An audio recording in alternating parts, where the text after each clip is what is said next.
And is there anything you want to add about pack burro racing? About pack burro racing? It's a kick-ass sport. Runners and burros.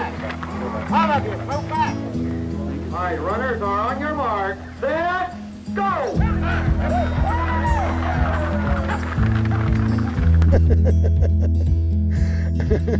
And hopefully, Max or Ryan won't get kicked in the wrong spot when they're running a race. Cool. Burro racing. Well, pack burro racing is it's a sport that has brought in people from all over. It's kind of a little niche sport. It's been an organized prize-paying sport since 1949. A lot of stories behind how it might have got started. Legend is that two miners struck gold at the same time.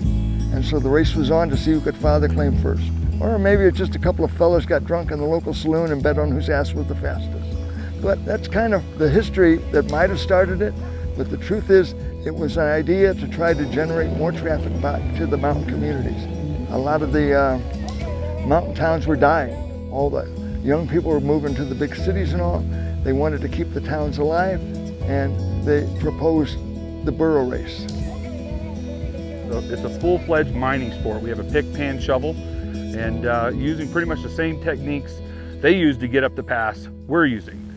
So it's really about the history of Colorado.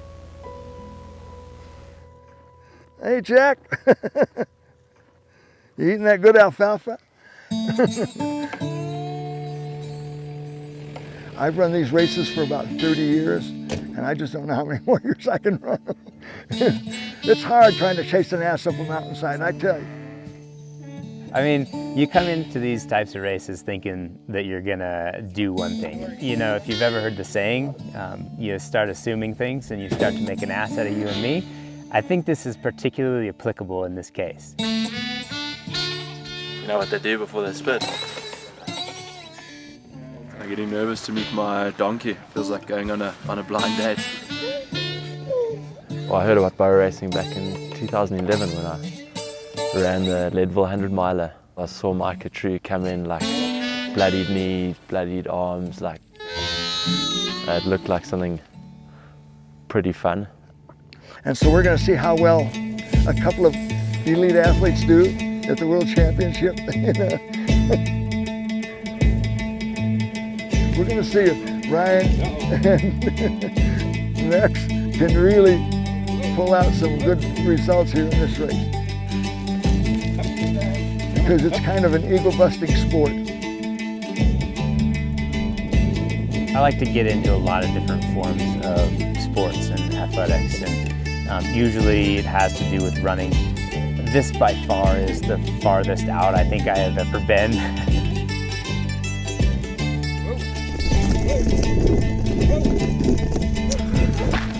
We're definitely finishing in the dark.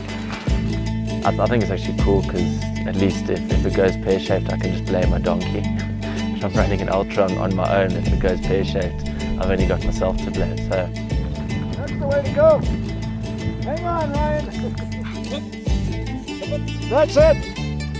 That's it. I think what I knew before was basically that you ran with a burro. I knew you couldn't ride it. I knew you ran with it, but I think that's all I knew. Hey fellas, come on back!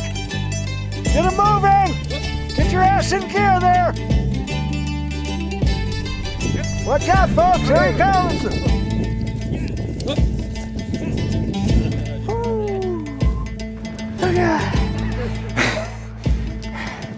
Good job, bro. Good job. Good job. The first run was interesting.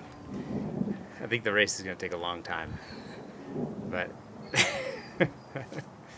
The ones that you see that have a lot of trouble with their donkeys are usually the ones that are just starting out to think, oh, pack burro racing looks really easy. All you got to do is put a pack on your donkey and lead them and run next to them.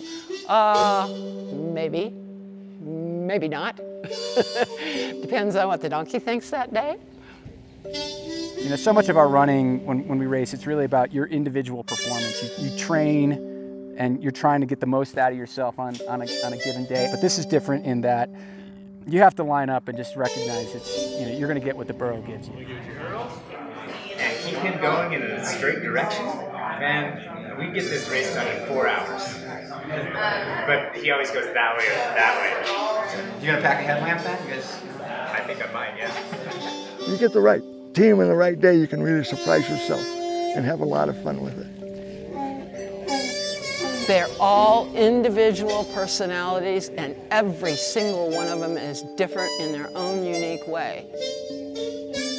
No, at least I'll be the first South African to finish no matter what happens. So that's the plus side. Do you have like initial thoughts on what's going to be different or challenges for you? Yeah, just obviously running with the donkey is going to be pretty difficult.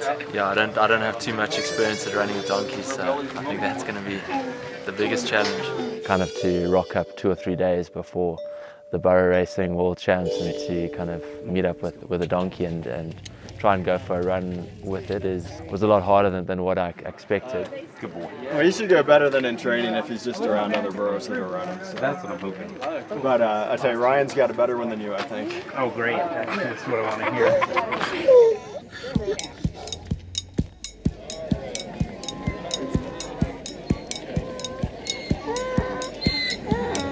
Behind the lines, folks.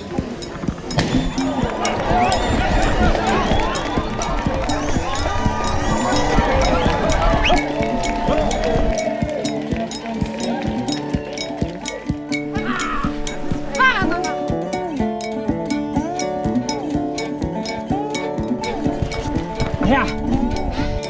We run together, we be together. Donkeys have this very strong sense of self-preservation that they will stand on and they will resist you. Ah! Burro! Stretch. Stretch. You're letting the team down. Yeah. Yeah. Come on. Yeah. Yeah. Come on.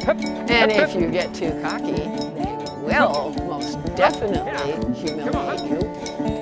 And they will make sure they have the biggest crowd ever to do it. Oh my God. This is like cruelty to humans. He's not gonna do what he doesn't want to do. He doesn't want to run, he ain't gonna run. Yeah. Sometimes you gotta give up on that World Championship dream. We like to say that they're cautious, not stubborn. And the way they react to things a lot has to do with instinct.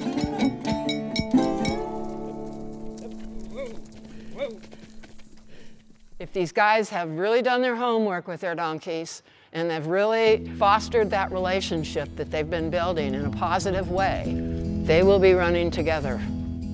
And if you engage in a partnership with them, if you are polite, considerate, respectful in the things that you ask, and you keep it fun and exciting, then they like doing those things with you. They like the extra excitement that you get going and doing these things like pack burro racing all over the hills.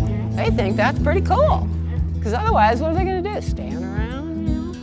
Leading a happy, productive life is really what it's all about for everybody, isn't it? You know, having animals in your life when you're little, that's something that you would connect with. And you may begin to appreciate their companionship versus some of the human companionship. I think sometimes domestic animals are a lot better friends than some of our human friends are.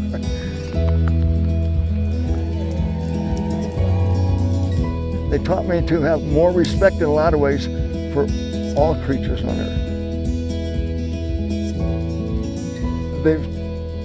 They've taught me so much. What haven't they taught me is a better question.